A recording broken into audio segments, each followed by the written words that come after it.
Հարգելի հեռուստադիտողներ, բարելույսում այսօր մենք ներկայացնում ենք նոր լատվական բեսթսելեր, որի հեղինակը Նյումեկ հրատարակչության հրավերով Երևանում է եւ մեր տաղավարում։ Գիրքը շատ դուր կգա 90-ականների կարոտով հիշողներին, եւ չնայած 90-ականները հետխորհրդային բոլոր երկրների համար են եղել դժվար ու բարդ, բայց Generation X սերունդը կարոտով է հիշում իր մանկության ու երիտասարդության այդ քաղցր տարիները։ Այո, Արտակ, այդ տարիների նորաձևությունը, երաժշտությունը նորից թրենդային է ամբողջ աշխարհում։ Հենց այդ տարիների դեռահասների եւ երիտասարդության ծանր ռոքի ու մետալի մասին է Նյումեկ հրատարակչության նոր գիրքը Ելգավա 94-ը։ Գրքի հեղինակը լատվիացի Յանիս Յոնևսն է, դիտենք գրքի թրեյլերը, տեսանյութը գովազդից հետո է լինելու։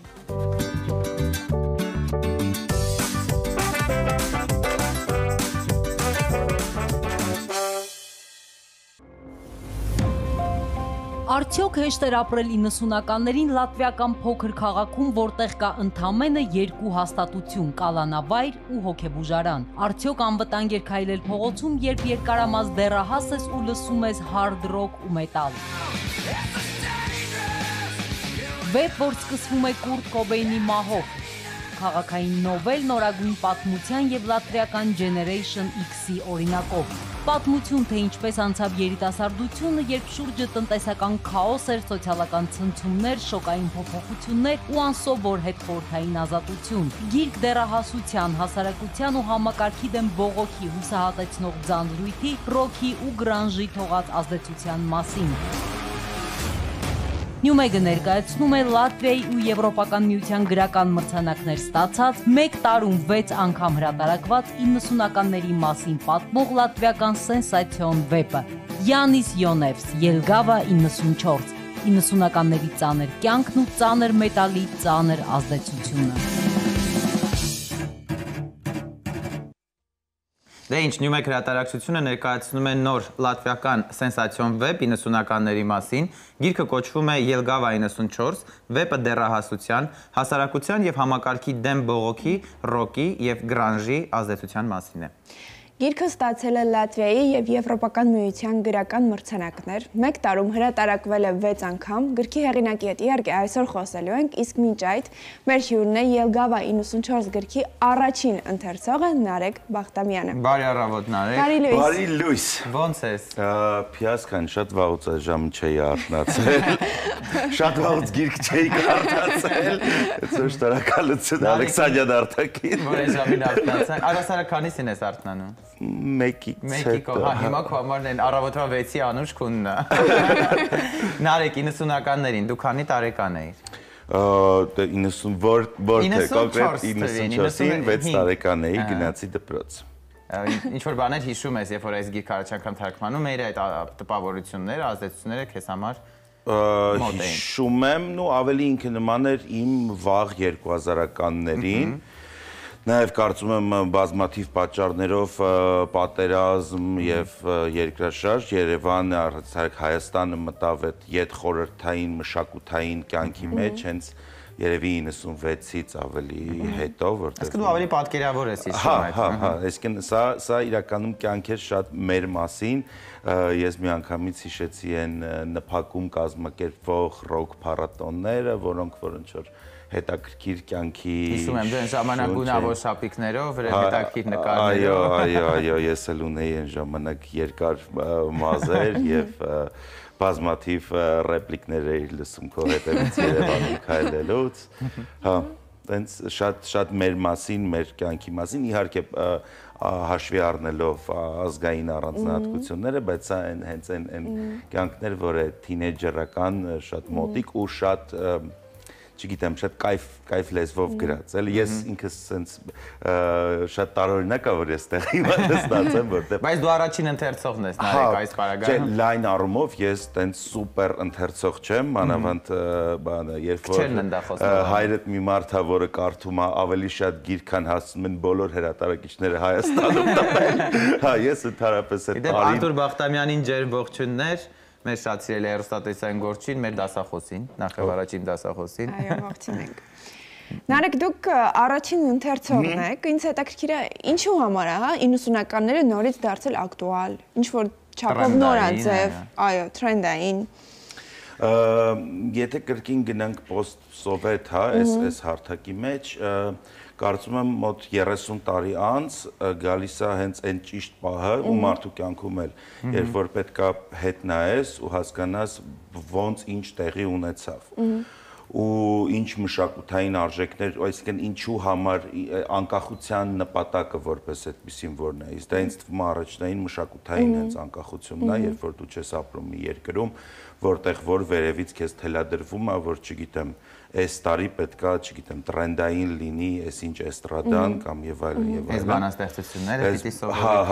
Հա, ու հենց ազատության իմաստը դա է, եւ երբ որ ինչ որ պահի մենք կանգնում ու հասկանում ենք, որ վայ ոնց որ ինչ-որ մի բան ընենց չի գնացել,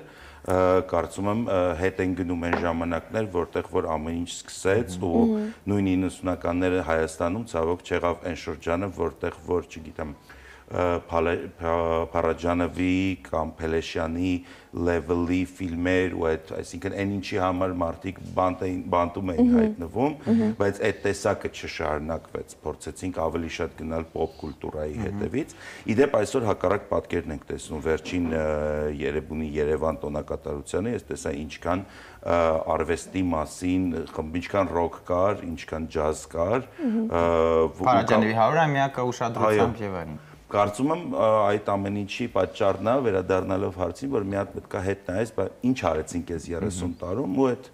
շտկումիկները մտցնենք։ Որպես հայկական խորհրդային եւ լատվական խորհրդային պատմություններն ու սյուժետները մենք մոտ ենք իրար, նման են դրվագները, դրությունները։ Այն ինչ որ կա համենայն դեպս գրքում եւ նաեւ ֆիլմն էլ կա բավականին շատ քիչ ստեղծագործություններ կան, որ տենց եւ կինոն եւ ֆիլմը հավասար արժեք ունեն, չգիտեմ հեղինակի կարծիքով չհասցրեցի այդ հարցը տալ։ Մենք կտանք այդ հարցը։ Ինչպես է ինքը գնահատում ֆիլմը, իրանք իրականում շատ տարբեր են, բայց բավականին երկուսն էլ առանձին արժեք ունեն։ Նմանություն մանավանդ այն թինեյջերական տարիքի հետ, որը որ ես եմ ապրել, շատ մեծ է։ Ցավոք մենք մի պահ մեր կյանքում հասկացանք, որ մենք ինչ-որ մի հատ սենց մի սենյականոց կղզի ենք սարքել ու բավականին կտրված ենք այն անգամ երևանյան իրականության հետ, որ կա, բայց սա հենց այն մեր տարիքներ, որտեղ որ չգիտեմ, մենք գնում ենք, պատկերացնում եք, Ռայկոմում կար ռոք կլուբ։ Այսինքն այսօր դու Սարյան փողոցից մի քայլ դնում ես ուտեղ ու ինչ որ անհասկանալի տեղ ես հայտնվում, եթե սովորես այդ Կասկադից Սարյան։ Բայց ով էր բացել Ռայկոմում այդ ռոք կլուբը, էլի տենց ինչ որ էնտուզիազմիկներ ոնց որ գրքում ինչ որ մեկ։ Խաղապար չունեմ։ Կարծում եմ կարող է ինչ որ բիզնեսմեն էր, որը հասկացել էր, որ կա այդ տարածքը։ Շատ փող ուներ, հետո հասկացավ։ Կարա, հա, որտեվ նաև բավականին թանկ արժեր այդ ռոք կլուբի մուտքը, այսինքն ինքը այն չէր, որ դե լավ, այն թվերի համար 4000 դրամ արժեր, ու դա այն թվերն էր, երբ որ Ռոլանդը նվագում էր պանկ ռոք։ Նարեկի արխիվները որ գրվածեն շատ բաներ կիմանանք Երևանի մասին։ Իդեպ ես ինձ Երևանում ինչ հիշում եմ, Նարեկը այդ տարբեր սիտուացիաներում եւ տարբեր դրվագներում միշտ արկա ա եղել, հետաքրքիր կլինի քո այս գրքի մոտեցումը ոնց կլինի։ Հետաքրքիր է 90, ահա։ Նարեկ, ըստ ձեզ, ինչ կփոխի այսօրվա երիտասարդի կյանքում գիրքը ընթերցելը։ Այս գիրքը ընթերցելը։ Այսինքն ինչ կտա այսօրվա երիտասարդին, ովքեր ինձ թվում է հիշողություններ ամեն դեպքում չունեն 90-ականներից։ Գիտեք, ինձ թվում է կտա ինֆորմացիա, ինչպիսին լինել ճիշտ երիտասարդ, որովհետև մեր ժամանակ էլ է նույնը եղել, այսօր էլ իրականում այդ կղզուց, որ դուրս ես գալի այդ երջանիկ գունավոր ժպտերես մարդկանցից, կրկին հասկանալի պատճառներով,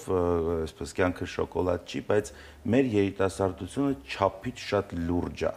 չափից շատ պատասխանատու է միգուցե։ Դա լավ է թե վատ է։ Չէ, դա լավ չի։ Այսինքն կյանքը պետքա ապրել, կյանքը պետքա վայելել, անընդհատ այդ լուրջ դեմքի արտահայտությունը, տենց սիգարետը, բերանը, բան ինչ-որ տենց դրանում է խնդիրը։ Հա, դուք այդ տեսանկյունից նկատում եք, որ նրանք լուրջ են, օրինակ, բոլոր առումներով, չէ, բանը, նկատի ավելի թեթև է պետք ապրել։ Սեր ասում, ժպտացեք, բոլոր հիմարությունները արվում են հենց լուրջ դեմքի արտահայտությամբ, որը տենց տարածվում է ինքը ու այս գիրքը ցույց կտա նույն 14 տարեկան թինեյջերին, որի հենց գրքում այդ հերոսն է, ինչպես էին մարդիկ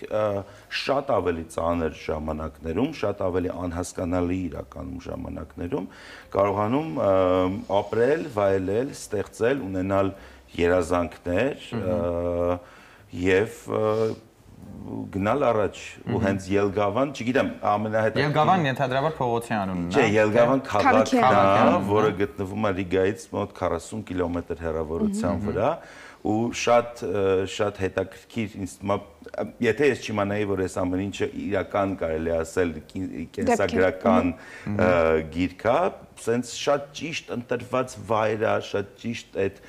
մռայլ սև ու սպիտակ քաղաքն է 90-ականների, որի մեջ այդ երիտասարդությունը փորձում է գույն մտցնել։ Այսօր էլ մեր երիտասարդությունը պետք է փորձի գույն մտցնել, վերջապես դուրս գա այդ հիմա շատ ավելի չէ, տենց դարձել ենք։ Հա, մենք գոնե միսենյականից բնակարաններում էինք հավաքվում, այսօր մարդուն մի հատ այսքան հեռախոս է պետք ու ինքը տենց իրան։ Մեր Ելվարա քաղաքը որը կլինի Երևանին մոտ։ Չէ, ցավոք դրան հասնելու շատ ունենք ցավոք, հա, մեր մոտ ամեն ինչ, մեր Ելգավան կարա լինի Դավիթաշենը, հա, ասեք Դավիթաշենը շատ Ելգավան քաղաք է։ Թող ինձ դերեմ բոլոր Դավիթաշենցին։ Մենք էլ այսպես գտնվում ենք Դավիթաշենը։ Ելգավա, բայց նկատի ունենք, որ մոտ է այնտեղ նորարարություններ, հա, ամեն դեպքում։ Ելգավան իրականում պատմության մեջ շատ հետաքրքիր քաղաք է եղել, մի քանի Լյուդովիկոս 13-րդն է այնտեղ եղել, գրքում շատ լավ, նաև շատ լավ մշակութային տենց կետեր կա, հա, ինքը մի կողմից պատմում է ինչ-որ թինեյջերի կյանքի պատմություն, մյուս կողմից պատմում է ինչ-որ հին ամրոցի մասին, որը որ կառուցվել է, որտեղ հիմա այդ ռոք հավաքներն են իրանք անում, Մեզ հետաքրքրեց։ Շատ մշակութային էլ ինֆորմացիա կստացվի, կրկին տենց փոքրիկ եվրոպական մի երկիր, որը որ շատ ասում է։ Ես առաջարկում եմ, այո, այս բան դիտենք տեսանյութը, հետո կվերադառնանք ու կշարունակենք։ Այո, 90-ականների թրենդի մասին հետո կշարունակենք, զրույցը գովազդից հետո է։ 1990-ականները վերադարձել են ու կրկին դարձել թրենդային։ Բոլոր ոլորտներում 90-ականների էսթետիկան ու մշակույթը նոստալգիկ տրամադրություն են առաջացնում։ Գլխավոր պատճառը 90-ականներին ծնվածների նոստալգիան է։ 90-ականների սերունդը հիմա այն տարիքում է, որը հիշում ու կարոտում է իր մանկությունն ու երիտասարդությունը։ Նորաձևությունը նույնպես ազդել է 90-ականների վերածննդի վրա, այն ցիկլային է, կրկնվում է 20-ից 30 տարին մեկ ու այսօր նորից մոդայիկ է։ Այս թվականների երաժշտությունը տպավորիչ էր, ոճը վառ։ Դարաշրջանի աստղերն առ այսօր ճանաչելի են նույնիսկ նրանց համար, ովքեր այդ տարիների սերունդը չեն։ Այս գործում մեծ դեր խաղաց ինտերնետը, ռետրո թրենդները հաճախ են դառնում սոցցանցերի սիրելի թեման։ 90-ականների սերունդը փորձում է վերաիմաստավորել այն փոփ մշակույթը, որում մեծացել է ու ձևավորվել։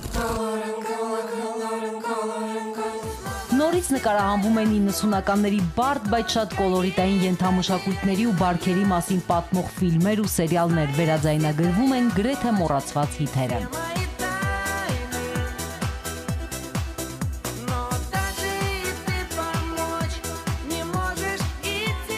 Տեխնոլոգիական նոստալգիան նույնպես արթնանում է փոքրուց կասետներ տեսած ու խաղային սարքեր կիրառած մարդկանց շնորհիվ։ Թվային ու արհեստական բանականության դարաշրջանը ստիպում է վերհիշել այդ ամենի սկիզբն ու ակունքները։ Առաջին անլար ու բջջային հեռախոսները 90-ականների վերադարձի ու վերաիմաստավորման թրենդի համար մեծ դեր ունի նաև իսկեյփիզմը, մի հոգեվիճակ, որը մարդուն դրդում է փախչել բարդ իրականությունից ու պատասխաններ փնտրել անցյալում, որը չնայած դժվար է եղել, այնուամենայնիվ թվում է ավելի պարզ ու անհոգ, քանի որ համընկել է մանկության, դեռահասության ու երիտասարդության տարիների հետ։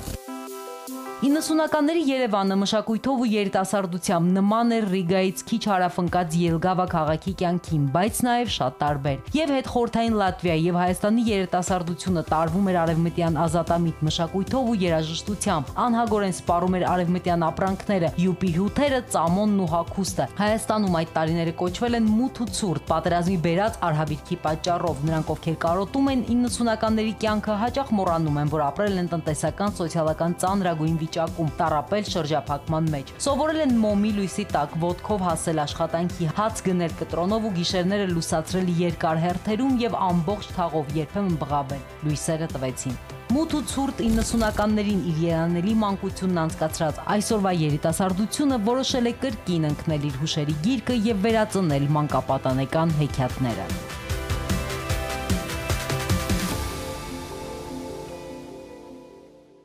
պատկերացնում եմ դուք որքան տաքացաք հատկապես 90-ականների սերունդը այս տեսանյութը նայելով չկար մի դետալ, որ ձեզ մոտ քաղցր հուշ առաջացրած չլինի։ Նարեկ, բայց մի հատ շատ վատ հարց ունեմ ես քեզ, որ ասում են 90-ականները այնքան քաղցր էր, այնքան ջերմ էր, բա որ լույս ու գազ լիներ օրինակ ու էլեկտրաէներգիա, ինչքան ջերմ կլիներ։ Ես միշտ չեմ հավատում այդ միֆոլոգիային, իհարկե դա հիշում ենք, որտեղ հաղթահարել ենք։ Բա որ այդ սերունդը տեսած լիներ լույս, ցուրտ տեսած չլիներ։ Ու հասած կլիներ այդ սերունդը այսօր։ Դե երևի հենց հասած կլիներ այնտեղ, որտեղ որ կարելի է համեմատել, ուր հասավ նույն արևելյան Եվրոպայի կրկին յետխորհրդային կյանք ապրող երկրները, որոնք կարծում եմ եւ տնտեսական եւ մշակութային այլ մի քիչ իրավիճակում են գտնվում։ Ինձ թվում է այդքան միշտ մարդիկ անցյալ, որտեվ մարդը ունի հետաքրքիր հատկություն, ինքը ֆիլտրում է ամեն վատը, ու ինչ որ մի սիրունիկ դրվագ է այդ ամեն ինչից հիշում, որը իրան ջերմացնում է, բայց կային կադրեր, որոնք հետ հուսադրող չէին, այդ լիք ծանրաբեռնված ավտոբուսները, փայտ քաշ տվող մարդիկ, հերթերը, դա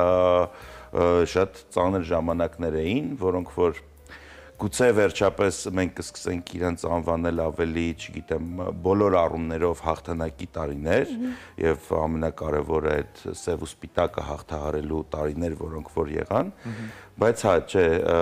որ սերունդը հաղթահարեց սև ու սպիտակ տարիները, կարող ենք այդպիսի համարձակ հայտարարություն անել։ Չէ, մենք դեռ փնտրտուքի եւ պայքարի մեջ ենք միանշանակ դա տեղի չի ունեցել։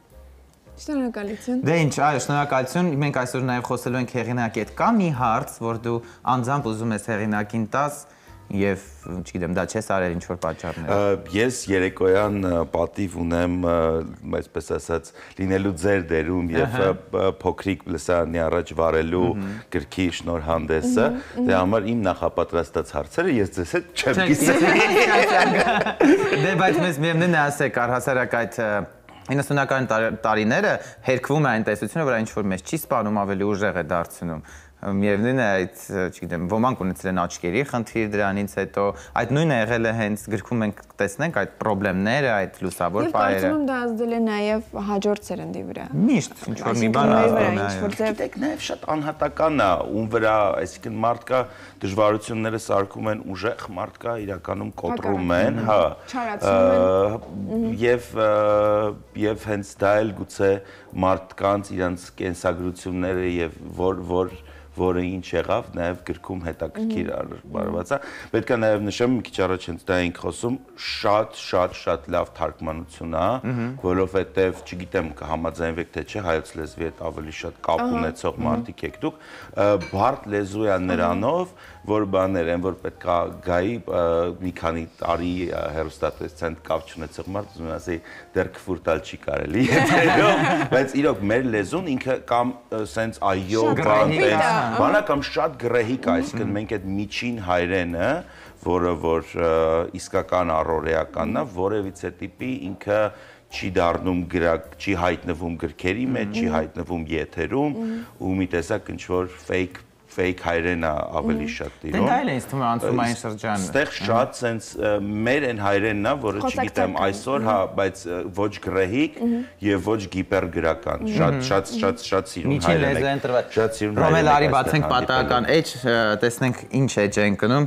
Նարեկը ինչ կհիշի այդտեղից։ Օրինակ այդ քաղաքի որ հատվածը պատշգամբը լի էր իրադարձություններով կամ դու ընտրի։ Եկեք մի փոքր հատված կարդամ, չհասկացանք, հավաքիր քեզ։ Ես էլ պիտի ամեն տեսակ ուրիշ տեղ լինեմ, հետո ինչ։ Դա ոչինչ իհարկե չասեց, բայց երևի ինչ-որ մի դրա կարծում եմ ինչ-որ բան ռոք ֆեստիվալի գնալ չգնալու մի բան էր։ Քննարկում են, համարձակը պիտի գնա, ոչ համարձակը մնա տանը։ Նարեկ, նորից շնորհակալություն։ Ձեզ շնորհակալություն, շատ լավ։ Ինձ մոտ ցանկություն առաջացավ ընթերցելու։ Այո։ Նարեկ, ինձ մոտ դու արդեն արցնացար նաև։ Հա։ Դե ինչ, շնորհակալություն։ Մենք զրուցում էինք Նյումեկ հրատարակչության նոր գրքի մասին, գիրքը 90-ականների երիտասարդության, ըմբոստության, ռոքի եւ գրանժի թողած ազդեցության մասին է։ Եվ մեր տաղավարում էր Նարեկ Բախտամյանը, դիտենք եւս մեկ տեսանյութ Ելգավա 94 գրքի հեղինակի Յանիս Յոնևսի մասին, քիչ անց նա կլինի մեզ մոտ տաղավարում, նրան կմիանա նաեւ գրքի թարգմանիչ, այնպես որ դեռ շատ հետաքրքիր զրույցներ են ունենալու։ Հիմա դիտում ենք տեսանյութը, դա կանենք գովազդից անմիջապես հետո։ Յանիս Յոնևսը լատվիացի գրող է, դրամատուրգ, Լատվիայի մշակույթի ակադեմիայի մագիստրոս է, քոփիրայթեր, գրում է գրախոսականներ ու ֆրանսերենից թարգմանություններ է անում, գրել է մանկական գրքեր ու պատմվածքներ։ Հեղինակի դեբյուտային Ելգավա 94 վեպը հրատարակվել է 2013-ին ու դարձել ազգային բեսթսելլեր։ Sauc Jānis Joņevs. Ես Յանիս Յոնևսն եմ, գիրքս կոչվում է Ելգավա 94, այն դեռահասների մասին է։ Մեր երկիրն էլ այդ ժամանակ դեռահաս էր։ Դեռահասները ներքաշվում են heavy metal երաժշտության ենթամշակույթ։ Նրանք ասես ապստամբներ լինեն, որ դուրս են եկել ամբողջ աշխարհի դեմ, որոնց ոչ ոք կարծես չի հասկանում։ Գրքի հրատարակումից հետո պարզվեց, որ Լատվիայում շատերն են ունեցել նույն ապրումները։ Գիրքն ըստ էության մեծանալու մեր բոլորի հասունացման ընթացքի մեր անհատականության ձևավորման մասին է։ Այն, ինչ մեզ համար մի ժամանակ կարևոր էր, կորցնում է իր նշանակությունը, փոխարինվում է մեկ այլ բանով ու ոչինչ չես կարող անել դրա դեմ։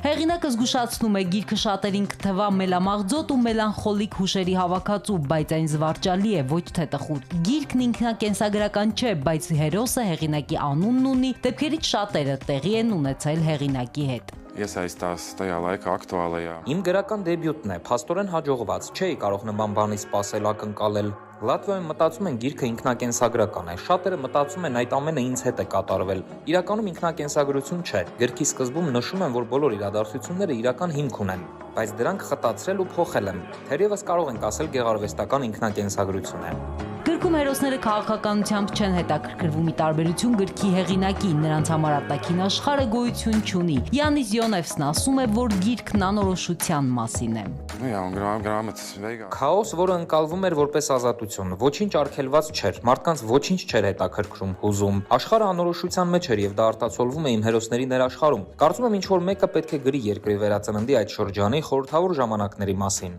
Հավանաբար դրա համար պետք է դեռ ժամանակ անցնի, ավելի շատ ժամանակ։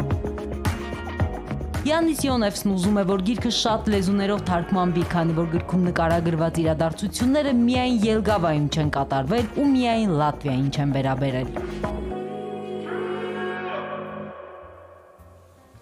Բարի լույս։ Բարի լույս սիրելիներս, մեր տաղավարում է Նյումեկ հրատարակչության նոր Ելգավա 94 գրքի հեղինակ Յանիս Յոնևսը ու գրքի թարգմանիչ Նաիրա Խաչատրյանը։ Բարի առավոտ, շնորհակալություն մեզ սիրուն կալվելու համար։ Ուրախ ենք մեր հյուրին տեսնել մեզ մոտ տաղավարում։ Եվ այսպես պարոն Յանիսից սկսենք մեր հարցազրույցը, հետաքրքիր 90-ականները շատ տրենդային են դարձել։ Դուք այդ տարիներին ապրել եք, հա, դա սա ձեր վերապրումներն այն ինչ որ գրքում տեղ են գտել։ Viņš jau tagad 90. ir populāri, vai tas, par ko ir stāstīts grāmatā, tas ir tavs, tava biogrāfija, vai ne? Այո։ Vai kādu? Հաճելի։ Jā, nu tā ir. Tas ir par mani un, teiksim tā, 80% par mani. Այո, այդպես է, բայց ամբողջությամբ չէ, կարելի ասել մոտավորապես 80%-ն է իմ մասին եւ ինձ հետ կատարված է։ Nu, varbūt tas galvenais varonis ir tāds mazliet pārliecinātāks un godīgāks. Միգուցե գրքի հերոսը ավելի վստահ եւ ավելի ազնիվ է։ Ի տարբերություն։ Շատ լավ, մեզ հետաքրքիր է, հա։ Նաիրա, հարցը ձեզ ուղղեմ, 90-ականները նաև մեզ համար են շատ կարևոր ու անցումային տարիներ եղել։ Արդյոք որևէ նմանություն ունենք դեպքերի նմանություն, հա, Լատվիայի եւ Հայաստանում կատարվող երիտասարդների։ Կարելի ասել, որ այն, որ ես ընտրեցի, համաձայնվեցի այս գիրքը թարգմանել, պատճառներից մեկը այն էր, որ կան եւ նմանությունները եւ տարբերությունները, ավելի հետաքրքիր էին ինձ տարբերությունները։ Այո, մենք եղել ենք Խորհրդային Միությունում մի երկրում, Խորհրդային Միության փլուզվելուց հետո ամենքն իր ճանապարհով է գնացել ու այդտեղ տարբերությունները սկսվում են։ Ես միշտ հիշում եմ, որ 90-ականներին մարդկանց վրայից ծխի հոտ էր գալիս, որովհետեւ վառարաններ էին վառում տան մեջ եւ միշտ չէր որ փայտ էին վառում։ Ես ապրում եմ մանումենտի տարածքում եւ ես շատ հաճախ եմ տեսնում, որ ցանկացած մեկը տուն գնալիս մի քանի ճյուղ հետը հավաքած տանում էր։ Դժվարությունները պատերազմից հետո, երկրաշարժից հետո մեր հոգսերն ու հույզերը այլ էին, բայց գրքում ցույց է տված Եվրոպա դարձած արդեն փաստացի Եվրոպայի մաս կազմող երկրի երիտասարդների հույզերն ու ապրումները նրանք իրենց էին փնտրում, նրանք գտնում էին երաժշտության մեջ ընկերության նոր ձևեր եւ այլն եւ այլն։ ինչի չկար, ընկերություն իհարկե կար, բայց սոցիալական եւ քաղաքական այդ տարբերությունները, որոնք թելադրում էին որոշակի վարք եւ մտածելակերպ, իհարկե բավականին տարբեր են։ Չնայած նույն յուպին մեր երիտասարդները չեն ըմբոստանում։ Ըմբոստանում էին, բայց այդքան չէ։ Մեր երիտասարդները այդ տարիներին ավելի զբաղված էին ընտանիք, սովորել, ընտանիքի հայր կորցրած ընտանիքներ, պատերազմից հետո գոյատևելու ավելի շատ սոցիալական խնդիրներ, չնայած Նարեկը ասեց, որ մենք հաղթանակից հետո վերածնունդ էինք այդ ժամանակ ապրում, բայց այդ վերածնունդը հեշտ չէր եւ դանդաղ էր։ Յանիս, դուք այդ տարիներին որոշեցիք դառնալ գրող եւ թղթին հանձնել ձեր ապրումներն ու զգացողությունները։ Вай ту тая лайка паркуру ирстастец грамота излайм кату клюси паракстнек он тракстейси парвису.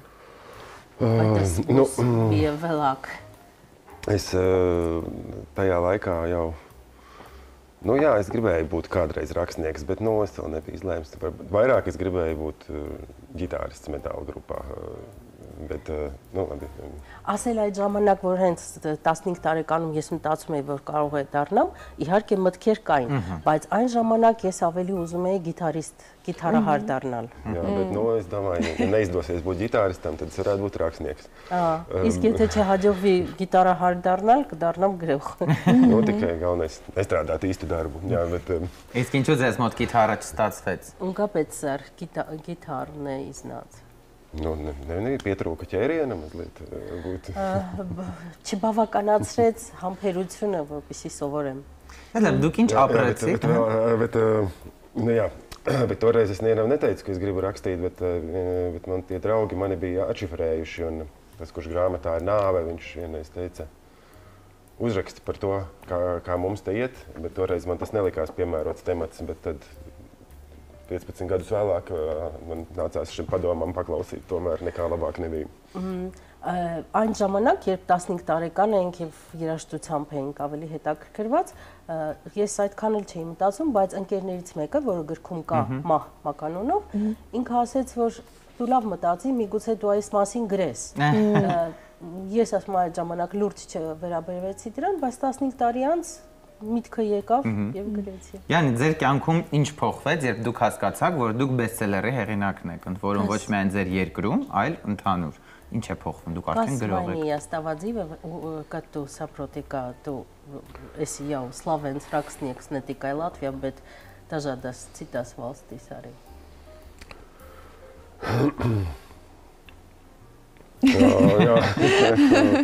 Hastāt viņš var vēl փոխվում է մարդու մեջ։ Droši vien kaut kas mainījies. Jā, tur Latvijā tad dažreiz cilvēki gribēja nofotografēties ar mani ielās, kam es biju tā drusku negatīvs. Ամենաշատը դա զգացվում է նրանից, որ Լատվիայում շատերն են ուզում նկարվել ինձ հետ, լուսանկարվել։ Tur atjaunojās, visādi uzradās atkal cilvēki no pagātnes. Vecie klases biedri aicināja draudzēties atkal. Եվ այնպես ստացվեց, որ նախկինից դպրոցական տարիքի ընկերները սկսեցին ձգվել դեպի ինձ, ընկերություններ նորից հաստատել։ Այն հետաքրքիր է, ինչպիսին է եղել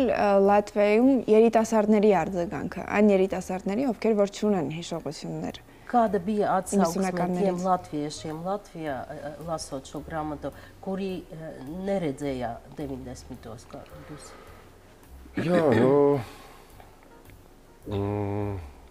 tas ir tā savādi sanāca, ka tā grāmata, ka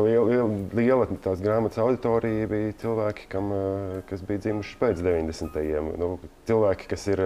grāmatas varoņu vecumā, kas to uztvēra kā savējo grāmatu, kaut gan viņš uz 90. nav piedzīvojuši, bet kaut kā tas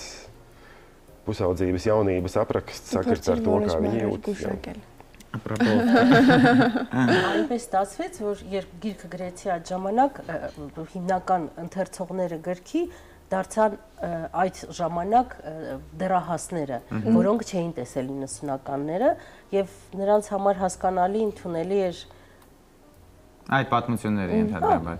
Շատ լավ, մենք առաջարկում ենք այս պահին դիտենք եւս մեկ տեսանյութ Ելգավա 94 վեպի ու դրա հիման վրա նկարահանված ֆիլմի մասին։ Տեսանյութը դիտենք ու շարունակենք։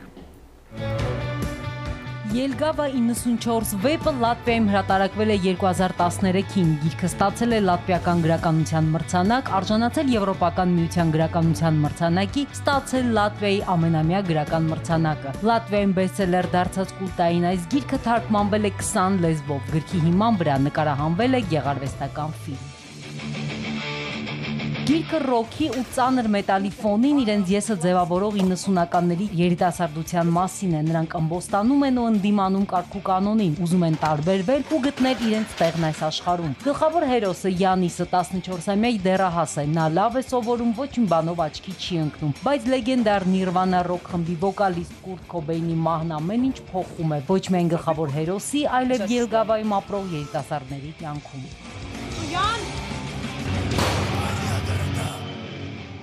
2019-ին նկարահանվեց համանուն ֆիլմը։ Սցենարի հեղինակը Մատիս Գրիցմանիսն է։ Նա վառ անհատականություն է ու հայտնի դեմք։ Ֆիլմը նկարահանվել է հենց Ելգավայում, որտեղ 90-ականներից հետո շատ բան չի փոխվել։ Պահպանվել են տիպային սովետական շենքերը, կառույցները, նկարահանող խումբը սակայն դժվարությամբ գտավ տիպիկ սովետական դպրոց, քանի որ Յանիսի դպրոցը նորոգվել է։ Նրանք, ովքեր ապրել են հետ խորհրդային այս մեծ փոփոխությունների շրջանում, շատ բան կվերհիշեն։ Առաջին սերը, ծխախոտի առաջին գլանակն ու առաջին բաժակ ալկոհոլը, երկար ու կարճ մազեր ունեցողների փողոցային ծեծկռտուքները, ռոքնռոլ, թմրադեղ ու սեքս։ Այն ժամանակներում աշխարհն ազատ էր եւ աղջիկները ֆլոմաստերով իրենց ջինսերի վրա գրում էին Rape Me։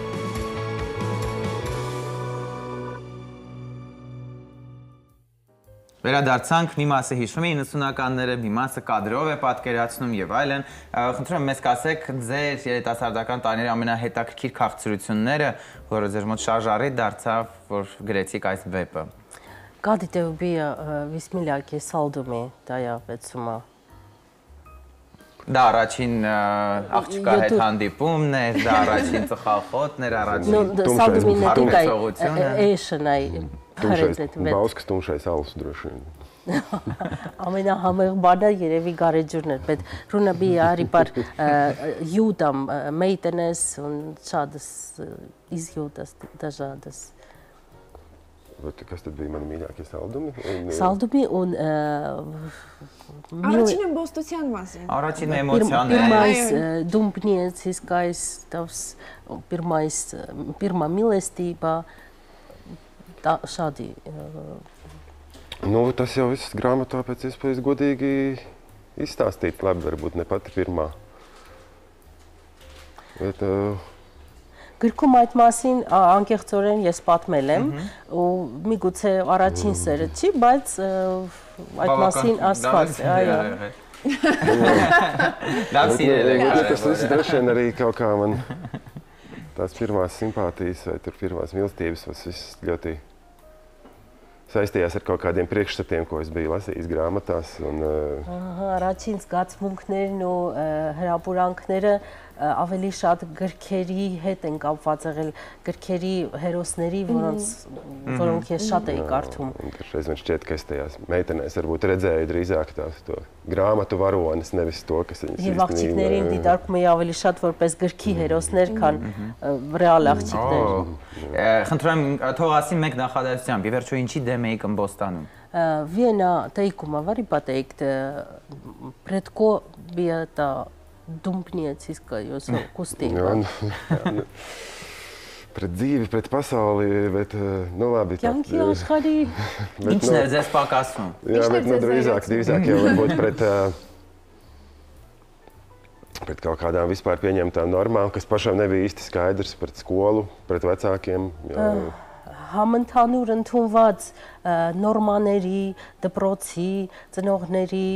Այն ամենի ինչի դեմ պայքարում են բոլոր դեռահասները։ Pret populāro kultūru. Համընդհանուր ընդունված հանրահայտ մշակույթների։ Bet, nu, es tagad tā saku, nu, es domāju, ka toreiz tas man būtu vēl grūtāk atbildēt uz šo jautājumu. Ես հիմա եմ վերլուծելով ձեզ այս պատասխանը տալիս, բայց այն ժամանակ ես այդ հարցին երևի չկարողանայի պատասխանել։ Ձեզ երբևէ ուժեղ ծեծել են։ Չէ՞ որ այդ տարիներին ենթամշակույթներ եւ ամեն բան կարող էին նպաստել դրան։ Մանավանդ դուք ըմբոստանում եք։ в ITV кадре izstājā sita tā kārtīgi? Nu, laikam nepietiekami, bet nē, nu, gadījās, jā, gadījās, bet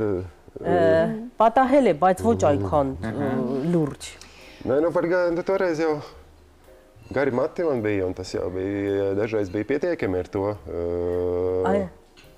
Այն ժամանակ ես երկար մազեր ունեի եւ միայն դա արդեն բավական էր, որպեսզի Թեմադարներ։ Jā, bet nu, tas jau tieši arī bija tāda daļa, ja, nu, no tā, tas saistās kaut kā ar to iepriekšējo jautājumu, jo, nu, ja tā pasaule centās mums pateikt, ka nevajag steigāt zēnam ar gariem matiem tevi par to sitīs, nu, tieši tāpēc mēs to darījām. Եվ ներողություն, հենց ըմբոստությունը նաև նրանում էր, որ եթե աշխարհն ասում է քեզ, որ չի կարելի երկար մազերով պտտվել, հենց անպայման երկար մազեր պետք է Դուք հիմա չունեք երկար մազեր եւ հիմա ΤԿՏ ունау գարումատու un Եվ չունեք ըմբոստություն։ ունау դումպնիեցիս կոսկանյաս։ Ինչու չեք պահում, ինչու եք հրաժարվում։ Հենց ՏԿՏ գարումատ։ Nu, man vairs nav tādu iespēju, man šķiet, bet, nu... Հիմա այլևս չունեմ նման հնարավորություն։ Jā, bet, nu, es kādā 2000 jau agrāk nogriezu, tāpēc, ka es vienā brīdī negribēju vairs to nesāt kā tādu uniformu. Nu, es vairs negribēju vēstīt pasaulē, ka es esmu metālists, es gribēju izstīties kā parasts cilvēks. Եվ 2000-ականներին երևի որոշեցի եւ կտրեցի մազերս, որը ուղերձ էր նաեւ, որ ես այլևս չեմ պայքարում աշխարհի դեմ, ես նորմալ։ Jā, nu, bet mazliet žēl ir. Ամեն ինչ Բայց մի ասացիք։ քիչ ափսոսում եմ։ Դե ինչ, շնորհակալություն։ Շնորհակալություն։ Եթե մի օր ձեզ տեսնենք երկար մազերով, կիմանանք, որ նոր ըմբոստության ալիք ունեք։ Կադրես մեզ սրեզեսիմ տևի արգարիեմ մատի եմ դատ սապրատեսիմ կատևիր կադ ցինյա պրետկաուտկուա։ Արդեն իսկ 2030-ականներին։ Es zinu, kā Bībelē tas Samsons, vai ne, viņš jau, kad nogrieza matus, zaudēja spēku. Es arī dažreiz tā domāju, ka, kad viņš ataudzēja matus, tad viņš atgriezās. Աստվածաշնչում Kurš tas bija? Samsons. Samson կերպարը, որը մազերը կտրել եւ իր ուժը կորցրել էր, նման էր դա դրան։ Ձեզ լիքը ուժ ենք ցանկանում, ձեզ լավ օր։